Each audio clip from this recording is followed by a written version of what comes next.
What's up, you guys? We are back with another episode of the Man Up Club Presents podcast. I'm your host, Celena Lena, a.k.a. Sis from Sis and Lil Bro, but on the business side, I am the program coordinator. Another great episode for you guys here today. But first, I just want to kind of give an update. It's a new season. The Man Up Club, we're a family-owned business, and we did celebrate my brother's wedding. So that was really nice. Went to North Carolina, and it was just a fairy tale. Love is beautiful. So, if you guys are in relationships, make sure that it's intentional so that it can lead up to a beautiful matrimony. But anyways, again, I have two great entrepreneurs here in front of me. One of them is the Mr. Corey Dean. And he, of course, he is the founder and executive director of the Man Up Club. Corey, Mr. Dean.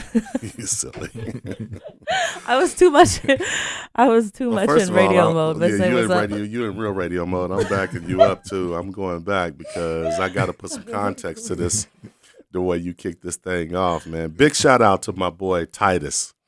Y'all check him out on social media at IMTYTIST. He is the second half of Sis and Lil Bro, which is half of your group. You know what I'm saying? And he got married this past weekend, and it was dope. Like she said, it was fire. The wedding was just like lit, like for real lit, in Charlotte, North Carolina. And so he married his bride, Eloise, who's from Great Britain. I thought she was from London. Well, same thing. It's all the same. Yeah. So we've been working on accents all weekend. European accents. But it was a dope situation. Like, give me one of your highlights, Celena, from the. One of my highlights was watching my younger brother Chris toast to Titus. That made me bawl my eyes out because I've never heard my brother express his feelings for Titus so deeply, and it was just I just loved him. You never heard your brother express his feelings deeply for anybody. Not really. I guess. He don't do that. Yeah, that's what made it fire. Yeah. That was your highlight. Yeah, the toasting was the highlight. What about you? That was definitely one of them. But I think it was just watching Titus's friends show up for him. Mm-hmm. When you sow good seed over the years, man, people don't have to celebrate you. Right. You can have an expectation that people should or an assumption that they should. And you can kind of go along with that in relationships and both of y'all assuming that y'all locked in like that, but you don't know who your friends are until your friends show up. Yeah. You know what I'm saying? Like you can always pose. Like, yeah, I'll be there for you. You ain't even got to say it. You can just assume that. Mm-hmm. I assume my people are gonna be there for me, and they can assume that I'm gonna be there for them. But it ain't until you actually have a situation for them to show up to know who's actually gonna show up. Yeah. And so for him, Titus has always been that kind of dude that sows into people, and he, bend over backwards for people, and has always done things the right way. And a lot of times people get overlooked when they move like that. They get taken for granted, you know what I'm saying? But it was good just to see his boys turn up for him. They showed up and they turned up and they had his back. And I'm talking, and let me put some context to this because I'm talking about his boys that he knew from elementary and middle school. Yeah. I think that's just so dope, and then I had to turn him up in the club, you know what I'm saying? Had to get him the VIP section and do all of that. So to me, that was like a real highlight to be able to see them go from, which is where they're at, where y'all at, the culture and all that, turning up in the club and this, that, and the other, and have that, but then automatically just shift into something that's very important, that's very lifelong, you feel me? Mm-hmm. That's very sacred, you feel me? And I watched his boys observe and follow his lead as far as making that transition. And I just thought that was super dope. Yeah, intentionality definitely matters for sure. Yeah. Yeah, speaking of intentionality, like I said, I mentioned that there's two entrepreneurs here. KB is the other one, and without intentionality, you can't get to where you are today. So KB, say what's up to the people. Hey, how you guys doing? I'm KB Bala. Nice to meet you guys, and I'm glad to be here. That's what's up. So your last name is really Baller, or you just balling? No, that's my last name. Okay. Usually I get asked to show my ID. I like that. Appreciate it. Yeah, we gotta tell the people a little bit more about you, but I'll let you do the honors. Let them know who you are and what you do. Okay. Like I said, KB Baller. Well, it's actually Kaboy Baller, but I just go by KB because Kaboy is like, I'm from Liberia, West Africa. Came here when I was 15 years old. So been here for like 20 something years, so you don't have to calculate my age. Right, I feel that. I am a serial entrepreneur. Have a few businesses, and I'm also a firefighter. Been doing that for about 11 years. So that's my background. Yeah, so firefighter, urban clothing store owner. Yep. He owns Provider. The name Provider, can you spell your store out? Yeah, so it's Provider, but I got it. The name is PRVDR. PRVDR. Yeah. Why did you choose to spell it like that? I want to do something different. So the name Provider, I took out the vowels out of it. So I called it PRVDR. We currently have 2 locations. One is in Northtown Mall, and our second location is in Uptown, off of Hennepin Avenue.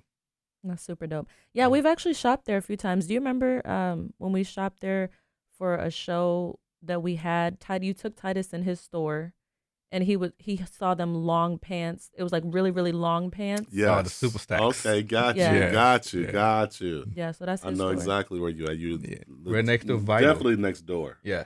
We're Got next it. to Vital. Yeah. I know your store. Yeah. Got it.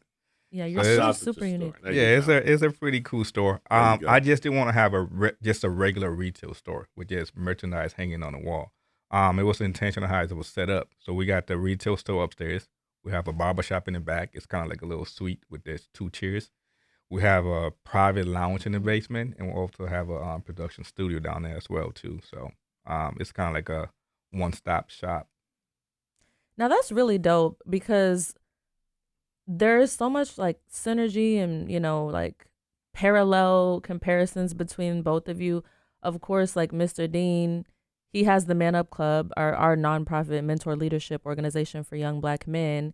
And it's a youth center, but he made sure to have that music studio implemented into the youth center. And with you, you have your clothing store and you added a music studio to yours too. So both of you clearly have a love for music. Right. But especially when it comes to like young people and how especially hip hop music drives the culture, like from both of y'all's perspectives, why was it so important to put a legitimate, like full production music studio in your businesses? I'll let you go. For me, my wife used to sing, so she sing with the Sounds of Blackness. She don't do it anymore, but she used to. But I also love music, and I have a nonprofit as well. It's called Next Gen Legacy. And when I started the store, when I first walked through the space, I knew exactly what I wanted to do. I wanted to have the retail upstairs, and I wanted to have a studio down in the basement. And when I was telling the owner what I wanted to do, he's like, "Man, that's a great idea."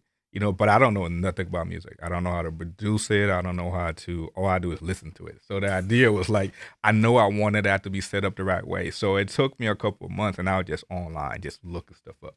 Like, how do you set up a good studio? Started talking to different engineers. I brought like 5 to 6 different engineers to the space just to give me an idea on how to set up a really good studio. So, because I know fashion is also connected to, music. So you can come and shop, and then you get your hair cut. So it was all intentional how I got it set up. And then after you don't doing all that stuff and you want to just hang out for a little bit, we have the lounge. We can cut the game on. We can just hang out. So everything was intentional on how I wanted everything to be set up. So it's pretty cool to see that come to light after it was all done.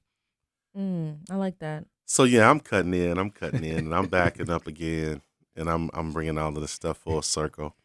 As far as the synergy between me and you, because there's so many things that align.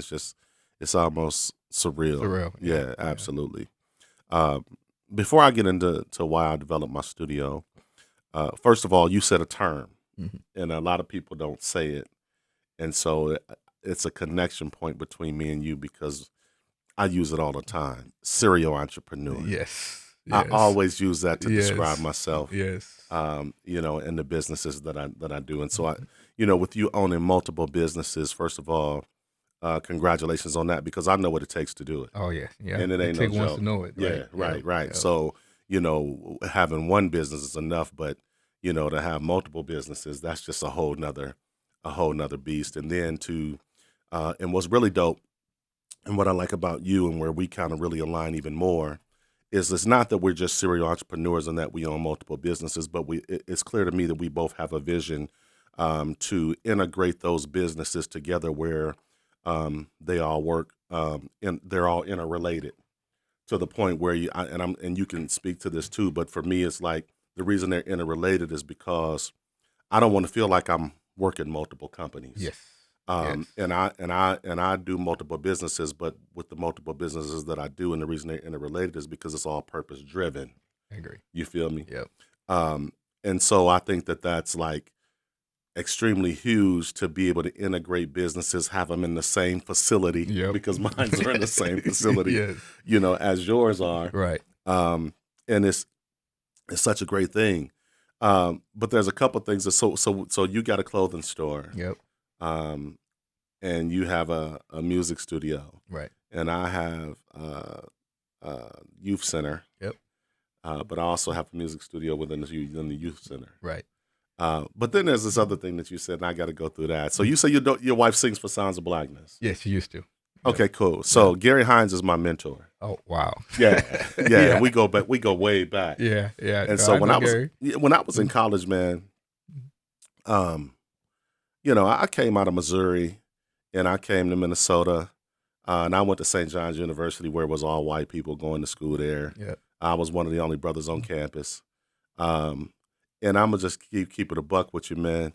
If it wasn't for the Sounds of Blackness and their album, man, I don't know how I would have made it through. Right. Like, for real. Yeah. Because they got some songs on their albums throughout the year that are so dope, and Optimistic is one of the main ones. Yeah. That just kind of brought me through that era. Right. You feel me? And kept me connected to home and kept me connected to culture.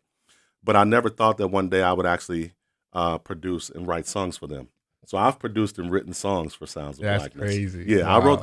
I wrote and produced a song called Fly Again. Okay. So with them and done concerts with them. So that's just crazy. That is honorable. With that connection, man. So KB already answered, but Mr. Dean, what is your take with adding the music studio to the Man Up Club? So for me, music has always been a part of my life, man. Like, I've been in music for 25 years. Wow. And I always wanted to be like a famous rapper and what have you, like a lot of young men do. And just made music, man, and just was trying to just make it. And all the time, when you're trying to make it, like, you get a lot of no's. Yeah. Oh, you get 99 no's to that one yes. Right. Right. And so for me, based on a lot of people, when they get those no's, they quit. They give up. Mm-hmm. I'm relentless. Man, I'm relentless. I don't take no. Me either. I don't. Yeah. And it's interesting. I'm digressing, but because I read a book recently called The Art of Negotiation, and it was talking about how no is the best answer that you can get because it opens up the conversation for dialogue. Mm-hmm. Like, I can get into that and go on, but man, I was in wanting to be a rapper, man, and got a lot of no's, and then I just through trial and error just started developing on my record label, and I learned the business. Okay, just by being told no all the time, and so. From that, as I developed the record label, I signed artists and traveled the country, and then, we got hot into music. My genre is Christian hip hop music. Yep. I'm a pioneer of Christian hip hop Christian hip hop music. One of the first Christian hip hop artists in Minnesota, and was also Grammy nominated for the genre, man. And so. Fast forward, when I started my nonprofit organization, I knew how powerful music was, and I knew how powerful hip hop was. Yeah. And so for me, I wanted to develop a studio where young men could come in and record this, because I know how many hours upon hours it takes, to develop, professional music, and it can keep kids off the street. Right. And so for us, the only thing that we wanted to do, we didn't want to mandate their music or censor their music, but we did want to put a couple of parameters around it just based on what the culture is doing, right. And as far as us advancing culture forward in a positive direction. And so, what we wanted to do was we wanted to just make sure that they didn't use the N-word and no profanity. Okay. You feel me? How do you manage that, though? It's interesting because here's the thing. Number one, we're providing a resource. Right. All right. So Um, and we're talking about urban music. Yeah. And the reality when it comes to urban culture is there's not a lot of money in urban culture compared to other cultures. Mm-hmm. And so just like I said when I was young, man, the trial and error, like studio time costs anywhere between, $40 and $140 an hour. Yep. You feel me? So a lot of kids can't afford that. Right. But they want to get into the studio. Yep. So then that's what we can leverage that. Mm-hmm. Because now I can give you something of value that you don't have, which is I can give you credit. Yeah. Where you don't have money. Because I don't want your money anyway. Right. I want to be able to be a blessing to you and give you an opportunity. Amen. And so for me, I wanted to be able to leverage that. But ultimately what I do, man, when I'm mentoring young men is I teach what I think is a very valuable lesson. And what that lesson is if you look at our culture in the urban context, there's a lot of poverty, there's a lot of crime, there's a lot of murder. Right. You feel me? Pimps, hustlers, gangsters, and the list goes on and on. Mm-hmm. So if you're already living in that environment, how does it do you any good to recreate the same music of the horrifying circumstances under which you're going through and living through? Right. Now, what you'll find that young people will say is they'll say, okay, well, I'm just spitting my reality, man. I'm just talking about my reality. I'm just talking about my situation. I'm just talking about my life. Okay, cool. Right. That's cool, but you got to go deeper because at the end of the day, ultimately what you want is you want to get out of that life. So the question becomes, are you really being true to your music to give solutions that can get you out? Yeah. As opposed to just talking about what you're in, the woe is me, situation. And so for me, man, what I do is I tell them it's like, okay, man, when you listen to most hip hop music in the urban culture, it's glorifying all of these things, but then a lot of our kids can't even afford tickets to the concert. Right. Right. And then like you said though too, I don't even think you're living that life. Right? It might just be a lot of them not really living that life. You're just seeing stuff on social media, you're seeing it online, and you feel like that's what you need to be hard. Right? So it's pretty cool that you say you can actually leverage that. I never thought about it, but that's pretty smart. Yeah. You can leverage that. I'm giving you a space to be creative. But, absolutely. Yeah. But I'm also pushing and promoting you because I heard someone say, and I read it somewhere where it says that the only reason people cuss is because they're not intelligent enough to think of other words to substitute for cuss words. You see what I'm saying? So now we're pushing the limit beyond. Well, now we're pushing your creativity and level of intelligence. Yes. You feel me? Yes. Otherwise, you just continuing to repeat, words that are not really building you up or don't really have a whole lot of value. Yeah. You feel me? Now, here's the thing. If we're consistently putting that music, that negative music, into the community, into the kids' ear, and then they're trying to emulate and perpetuate a behavior that they really ain't about. Look at the setup of what that does. Yeah. Now, if we want to talk about real facts, we can talk about how young men, more specifically African-American men and black kids, the graduation rate, how it's much lower compared to other kids. We can talk about the incarceration rate of how 1 out of 3 are expected to see jail or prison. We can talk about the gun violence that happens in the community because you can say all you want that this is my lifestyle, but understand that the reality is these things are really happening from a systemic issue that's really holding us down and really imprisoning us. Yep. Because once you go to prison, man, you back in slavery in the first place. Yep. You feel me? Right. So just letting them know how deep this game is that they're really in, and saying, okay, well, let's provide a solution. Yeah. You feel me? Or let's speak something positive. Because if you waking up every day and you just feeding yourself negativity, at some point you're gonna get caught into the quicksand of depression. Yeah. At some point it's gonna catch you. It's gonna catch up to you. You feel me? Yep. So like what I like to do, man, is I like to give them an opportunity to produce something positive, challenge them to push their creativity, you feel me, and what have you. Now, like you said, a lot of them are emulating this behavior, but they're really not about that life. Nope. And so if that's the case, then the question becomes, and I would submit that they're doing that just to fit in from peer pressure. Yep. Now, if that's the case, that's a group. That's a group thing. Right. At some point, everybody has to go home by themselves. Right.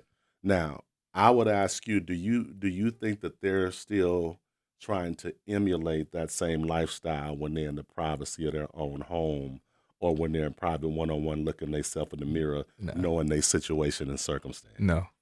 So it would probably be a little bit different where they like, God, will you please help me get out this situation or out this community or wherever it is or out this financial circumstance or allow me to get these opportunities. So let's keep it real. Why not make music about it? Yeah. No, I love that. And one thing I always tell my wife too, like when we was dating, and I always said that, and she she mentioned it last week. I always say, can't nobody define KB but KB. That's real talk. So I have my own story. So you got to get to know me to know my story. You can't tell my story for me. Mm-hmm. So most of these kids, that's the same thing I tell them too. Like, you have your story. Don't let your buddy tell your story for you. You got to define that, how you want that to be told. So it just giving them a different perspective when it comes down to that. Yeah, I think it's huge, and I love, the work that you're doing as far as, the work that I'm doing and connecting with these kids on different levels. Yeah. And the fact that you actually have your studio there and then I have my studio. So like for me, I have several programs that we run, through the Man Up Club. We have a culinary arts program, a fitness program, a construction program. Our construction program is a paid program for young boys and young women. Wow. Where we teach them construction, you feel me? And then we put them on jobs, and things like that. And then so we give out like free suits to young men in the community. We do community service. We go on field trips. Like, it's so much that we do, but these are all the things that it takes in order to get our kids to advance. I agree. I want to tap into something in this segment that you talked about, that you and I talked about in private earlier, from the serial entrepreneur standpoint, because we are very similar in that regard as men of our households. Right. You talked about how you pushed your wife out of the corporate arena into the entrepreneur where she could, own her own business and do that. I did the exact same thing. That's amazing. Yeah. So my wife was working in corporate America with a construction firm, major GC firm. Yeah. And then when that housing crisis hit in 2008, it was a real struggle. So I was like, yo, whatever you're doing for them, you need to do for yourself. Especially when I seen the numbers. Right. And so them numbers was, they was billing her for like $150 an hour, and they're only paying her like $45, $50 an hour. Now that's good money in our community, but that's just not our goal. Yeah. You feel me? Yep. And so I'm like, yo, we need to cut that middleman out. Right. You feel me? Yep. That been my life story. Yeah. That's kind of me. And the thing you said that really drew me was you said she jumped. Yep. And so it's two things about that.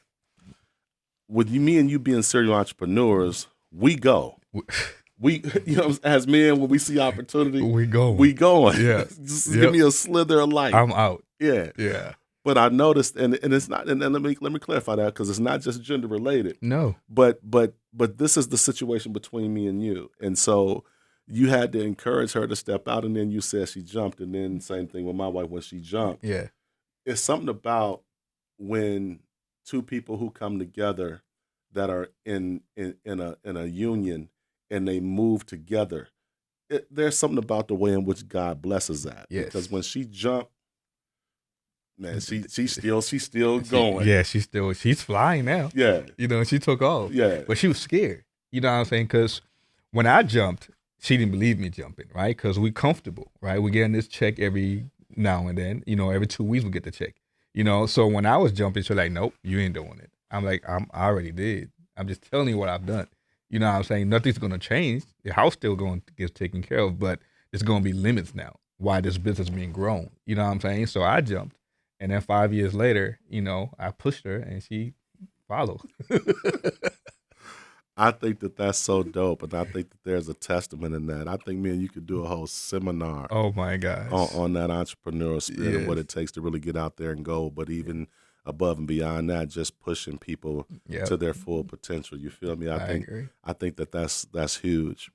So, man, it's a pleasure to have you on the show. We're going to get into some more deep stuff. We're going to take it a little bit deeper and do some more exploration. But I just want to commend you on what you're already doing in the community.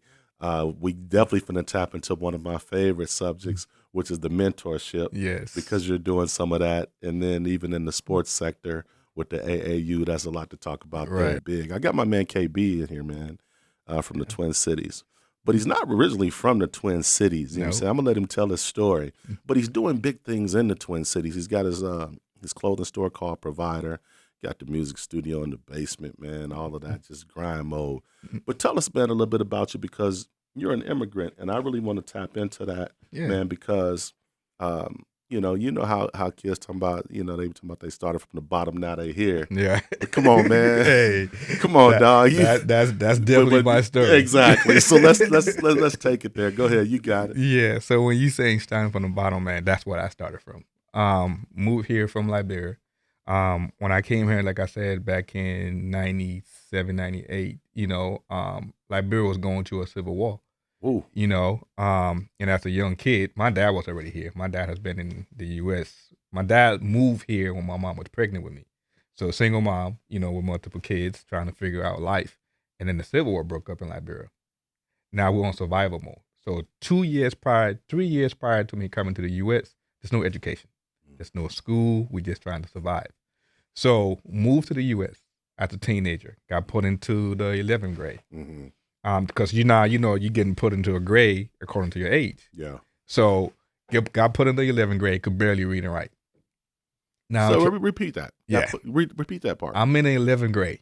Okay. Could barely read and write because I haven't been in school for almost 5 years now. 11th grade. Go ahead. So now I'm reading at like a 5th grade level. But my mom's still back home. And my goal in high school was like, I have to graduate from high school and my mom has to come for my graduation. There's no if and but about it. So I got to make it happen. So now I'm staying after school. I'm getting all the extra help. I'm doing everything that I could to graduate from high school.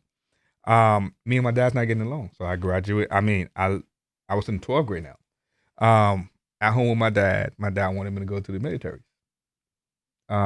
Called my mom, told my mom, hey, dad want me to go in the Air Force. My mom's like, nope, you're not. You just left from that. The last thing I want you to do is go on a fight right now. So you got to get your education together. You got to figure out life. But you're not going in the military. My dad told me you got to leave the crib. Wow. You're not going to do what I want you to do. You got to leave my house. I'm a 12th grader now. I'm trying to figure out life. Dad kicked me out the crib. So luckily for me, I play soccer. And one of my best friends, his name was Travis Packney. His mom used to be a missionary back in Liberia back then. So I was at practice that day, and I was just emotional. He's seen it. He's like, man, KB, what's up? I'm like, man, my dad told me I got to leave the crib because I'm not going in the Army, So he's like, man, I'll talk to my mom. He talked to his mom. That was one of the best things that could happen to me. Move in their house. It taught me everything that I needed to know. Helping me with my work. Now I'm in a family home now. I have multiple brothers and sisters now. We're sitting out having dinner. We're going to church. We're going to Bible study. So my life changed because of that, So graduated from high school and, but when you're talking about like coming from the gutter, when I came here with a plastic bag. The plastic bag that I brought had one outfit for my dad. That's the only thing I came here with, And since then, my life, that's why I don't really take no. It's just like if somebody tell me no, I want to know why. It's like me going to the bank right now asking for a $5 million to buy a house. But then your credit score is at 500. They're telling you no because you're not capable of paying that money back. But now once you get those check mark, okay, you got to come back with a 750 credit score. You got to come back with $500,000 down. So once you have those checklists, then you can come back and get the yes. So that's just kind of been my personal goal. Like if I go for anything and you tell me no, I want to know why. Why is it no? Oh, I need to do A, B, C. Okay, I'll be back. And I'm going to get that yes. So I always been that person that always push myself, and I just been self-driven since. I love it, man. My mind is spinning so much off of everything you said that I'm like one of those dudes just want to break all that down, and we ain't even got time for it, but I want to break all of that down. We're gonna need a whole nother segment. We're going to need a whole nother segment because you done said so much, man, because you're talking about, having a war in your country, and then your mom is like, nah, you're not finna go back to another war, regardless of who you fighting for. Right. And 2 different continents. Yep. You feel me? Matter. No. And I'm gonna be real with you. I've never been a fan of war myself, and I've always told my boys like, hey, I don't want you going to the military either. Yep. You feel me? But then you being a young man having to deal with how you gonna move when you got two parents who are on the opposite side of the spectrum when it comes to your future. Yeah.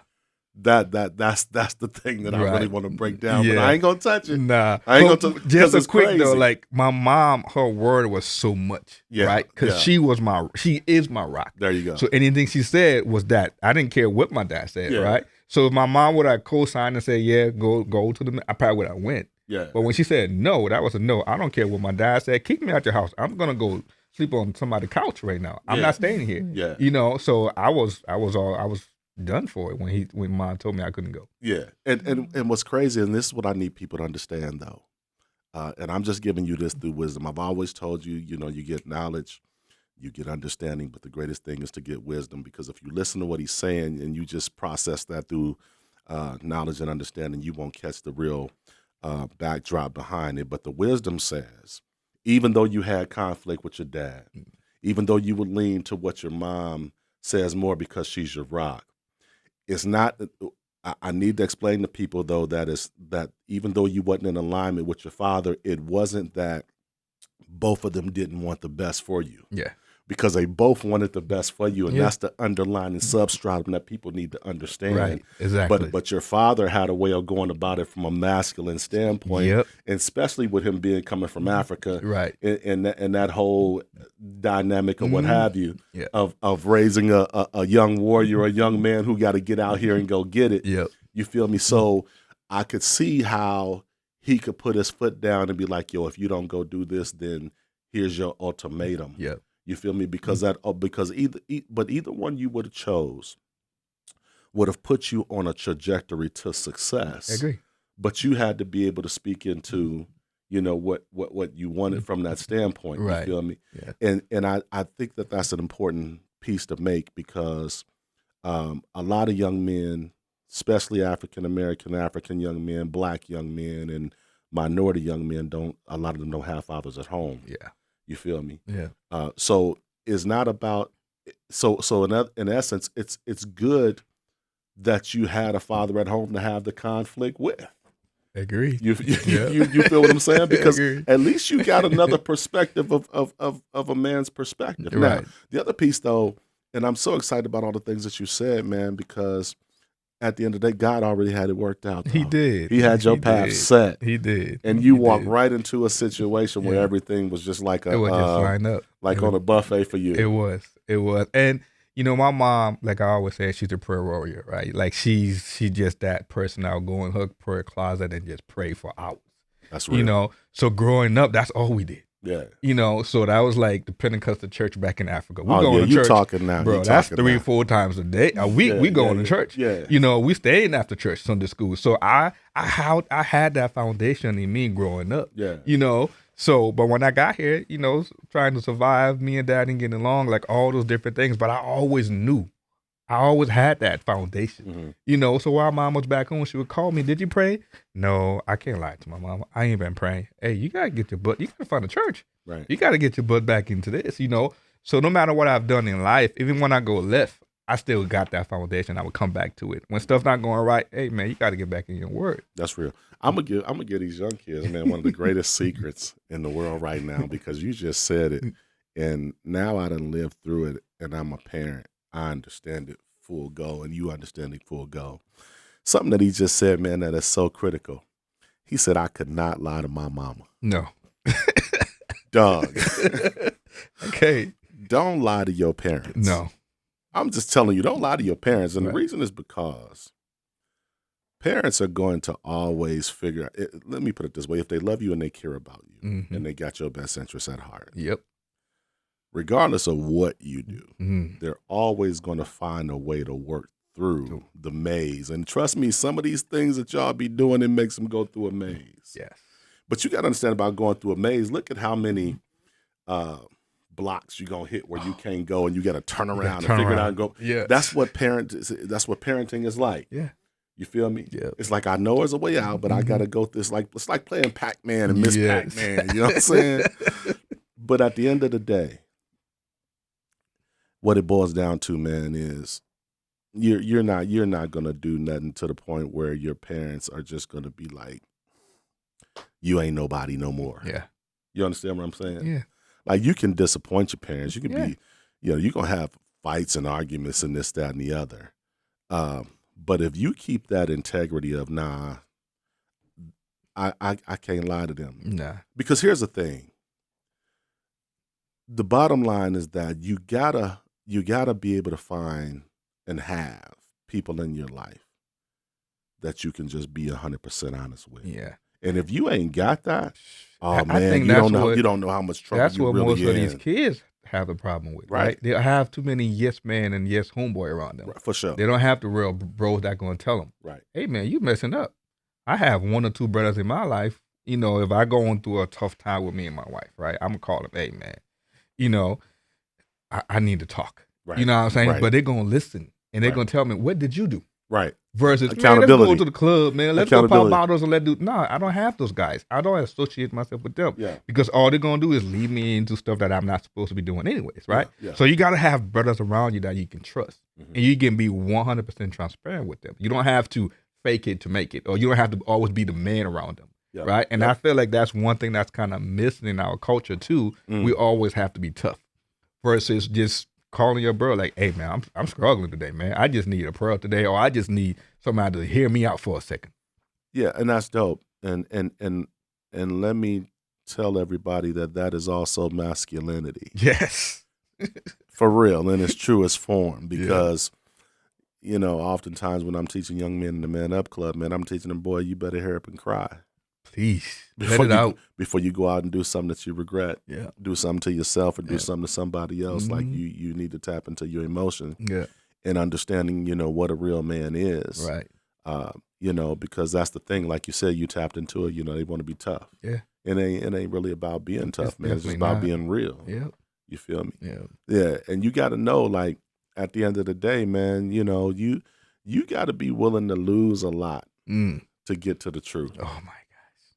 You know what I'm saying? Yes. You Say got it to again. You got to be willing to lose a lot to get to the truth. And Yeah. the thing is, people don't want to lose a lot. No. But the thing that you're losing, it doesn't compare to the smaller truth. Like, the smaller truth is so huge. Like, it's like that saying where you say, like, less is more. Mm-hmm. Yes. The less friends you have, Oh man. the more you're gonna have Yes. in Yes. life. I The better agree. you're gonna be, man. So you got kids Yep. who are athletes. Yes. You was a hooper, Yes. and you looking to start your A.A.U team. Yes. See, we got so much synergy, man, because I actually coached A.A.U Yeah. in Louisville, Kentucky. I won 2 national championships That's amazing. with my boy Brandon Bender, Mhm. and then my boy Michael Bush. A lot of y'all know Michael Bush because he played for the Oakland Raiders as a running back. Mm-hmm. You feel me? But these were young guys who came through my actual program, man. And A.A.U was huge. Yes. You feel me? Yes. And so, like, for you, how important is A.A.U, and why'd you choose to, like, develop an A.A.U team? Man, it's important to me because my 3 kids currently play. Yeah. So for my second daughter right now, she's gonna be in 11th grade. She's been playing A.A.U for like 4 years. My youngest son right now, he's a 5th grader. He's been playing basketball for like 2 years now too, Okay. and he's playing A.A.U also. And my middle son Jaden, he's been playing A.A.U since he was like 5 years old. So Yeah. he's a baller. So having 3 hoopers at home, I've been seeing the transition on how much it costs, and I see in some of these programs, they're not doing it for the right reason. It's all about the dollar, So for me, trying to start my own A.A.U program, I'm trying to do something completely different, right? I'm trying to create this foundation, a family, a development also, because these kids, like my son, right, my youngest son right now, there's no college looking at him right now, So why do I want to put him in her $3,000 program right now?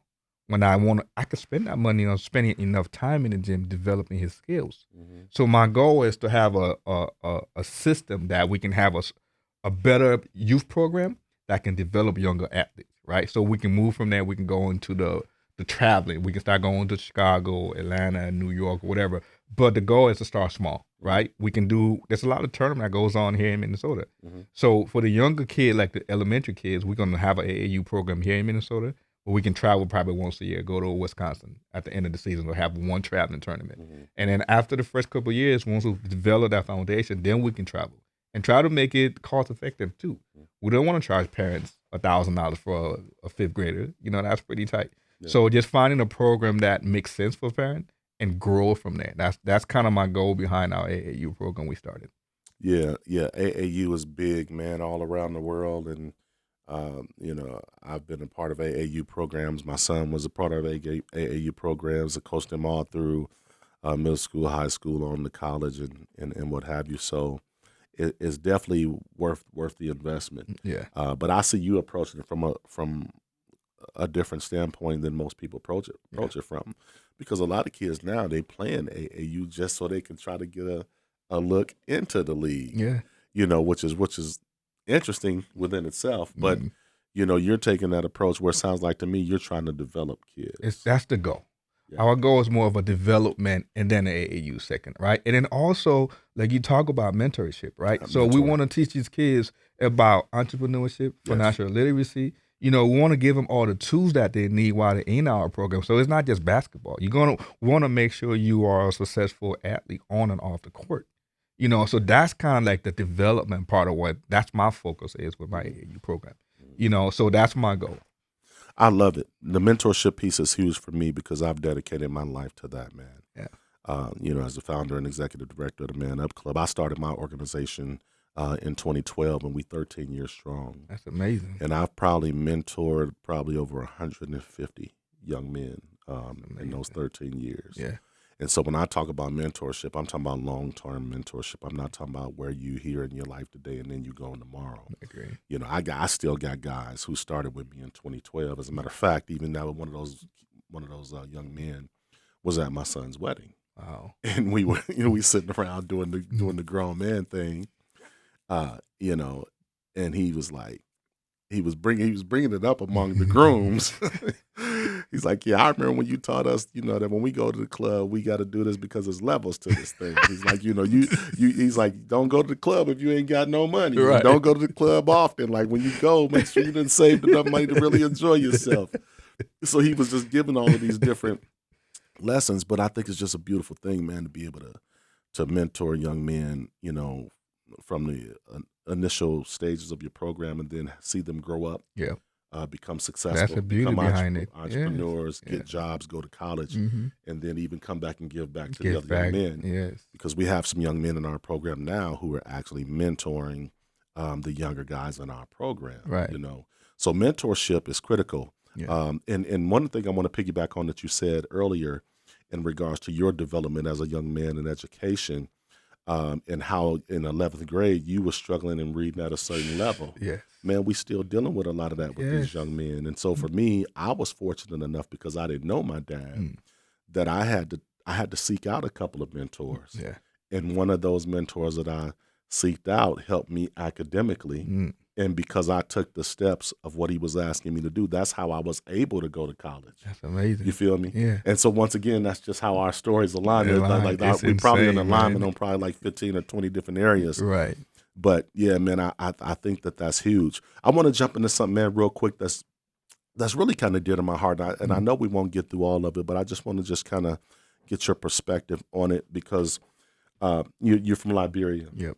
I had an opportunity to travel to Kenya, Mm-hmm. and it was the greatest thing in my life. Yes. And the reason that it was the greatest thing in my life, man, because I had never been in a culture where everywhere I look is all black people. Oh my gosh. Yeah. It's Boy, beautiful. you're Yes. talking about the tears falling. Yes. Man, Yes. I'm trying to tell you, man, that was so that was just like one of the things in my life that would just always be paramount for me. Mm-hmm. And I love living in America and the opportunities that America has provided me and all of that. But man, it's just different when It's you so at your different. home It's country, so your different. homeland, and Yeah. what It's have you. different. Yeah. And one of the things that I struggle with is I'm wondering, and you can let me know if you see it. Is there a level of division between Africans and African Americans? Definitely. Talk to me. Yeah. I think there is a level of that because I'm not sure if I would say that society or social media or whatever it is do not show that we all the same. Right? Like me coming from Liberia coming here, Mhm. there was so much stuff that I did back home was similar to when I got here, right? the way we dress. Like, for instance, I'll talk about Liberia because that's where I'm from. Liberia is like a mini America. Okay. You know, so from Liberia, like the flag is the same. The only difference between the American flag and the Liberia flag is one star. Mm. We speak English, but it's just broken down. So like a French person speaking Creole, right? So we speak English. That's like our main language in Liberia is English, but it's broken down. You know, so I say lazy English, right? So people, for them to say I'm coming, or I'm going, they say I'm going. So it's just so much, we just lazy trying to pronounce some word, but it's exactly English. You know, so there's so much synergy between Liberia and America. Like the first 5 presidents I was in Liberia was all from America. From like the city to the streets to where we eat. So it's exactly the same, you know, but that's not something that you guys gonna learn in school. They don't give you guys those information, right? They just make it like the African, they're African, they do this, you know? So I feel like it's just the educational piece of just educating people on you got to experience that on your own. Like for me going back home, I went back home 4 years ago and I felt right back in. I loved it. You know, it took me 3 days for my stomach to get adjusted to the food. Yeah. Because when you talk about organic food, it's 100% organic. From the coconut you eat to the food you eat. You want some fish, they're gonna go catch that right now. There's no process. Right. Not too many people have freezer. They have refrigerator, but they don't put stuff in the freezer. To preserve it for later. They don't. No, everything is fresh. You want banana, we can go pick it right now. So everything is like, it's that fresh. Yeah. So my stomach was so used to all the processed food. When I went back home, it took me 2-3 days to get adjusted to that. You know, so, but it's so amazing going back home. You know, especially being on the Atlantic Ocean. We have the beaches right there. I bought some land when I went back home because I want to develop my retirement home back home. You know, so I can actually see my dollar. Now, my land is my land. I don't pay no taxes on it. You know what I'm saying? I can build my house how I want it to be built. I don't have to pay taxes on that. So your money go a lot farther back home. You know, so for me, that's just the educational piece. I feel like it's missing between African and African American. Mm-hmm. I think one of the things that's important to mention too, man, is like even above and beyond the education, you know, is just to be well traveled. Yes. I think there's so much education in just traveling right. to different and experiencing it on your own. Yeah. Yeah. I think that's huge. Because for me, like, I never read any books about Africa. No. I'm just keeping it real. I never done any of that. But to take that trip. Yeah. And I went over there to serve. Mm-hmm. I went over there to serve in missions. You know, and so and I also went over there to do concerts and music for missions. Yeah. And it was just amazing for me, man, to connect with the kids and the culture. You know, and then we even went into that third world poverty. I went to Huduma slums in the Athi River over in Kenya. You know, just to, you know, do the missions work, man, and give back, and to you know, do music and just connect with people and do evangelism and all sorts of things, man. And it was just life changing for me. It was really life changing for me, bro. And that's one of my goal too, is to get my foundation set up the right way where I can do a lot more back home as well. You know, so the goal is to take people that haven't been. Yeah, let's go experience Africa for a little bit. We can go Liberia, Ghana, Nigeria, like the whole West Africa, and just travel. So you can get to see people for who they are. So you can get to experience that. Mm-hmm. It's I could say a million things about it, but it's different from you going and experiencing it on your own. Yeah. You know, so that's the next phase, is to take my brothers and sisters back home with me, you know, to go and experience that. Yeah, and that's one of the things that we're working on actually, is actually taking a group of Man Up guys over to Africa. Wow. You know, we've been working on that for a minute, and that's definitely something that's going to happen. Oh, hey, sign me up. Listen, I want to be a part of that trip. I would love to have you as a part of it, man. Yeah, because I love that. I think you would just enrich the whole experience, man. I am so grateful for all the things that you're doing, man. You know, the way in which you're raising your family, man. Likewise, the way in which you're building your business, hey, man. Appreciate you. Yeah. Tapping into community. Yeah. The way you're doing that. Hey, I admire you. I think that's one of the things that we don't too much of. We don't do too much of it in our community, right? Where Black men can just kind of admire each other and just be like, man, I admire what you're doing. You're doing an amazing job. Without this, the handout, right? For sure. Like, I'm doing it because I want something. Versus just want to support it because you doing it and I want to see you win. Sure. I feel like that can be a whole nother segment on how can we create a space Yes. where we can actually encourage, help, promote each other. So, but I admire you, man. I love what you're thank you. doing as well. Likewise, bro. Likewise, man. Like, it's empowering, to see what you're doing. And so, yeah, I wanna be able to lock arms with you and run with you, man, and see, just all the things we can do together and how we can continue to impact our city on a whole greater level. Yes, sir. There's power in numbers, man, and unity. Yes. So, Yeah. what's your man, Mr. Dean Cross, Celena Lena, my man KB? It's been real, man. Y'all tap into us. If you want to learn more about the Man Up Club, go to themanupclub.org or tap in with us on our Instagram at themanupclub_MN. We here, ready to serve, man. Holla at you.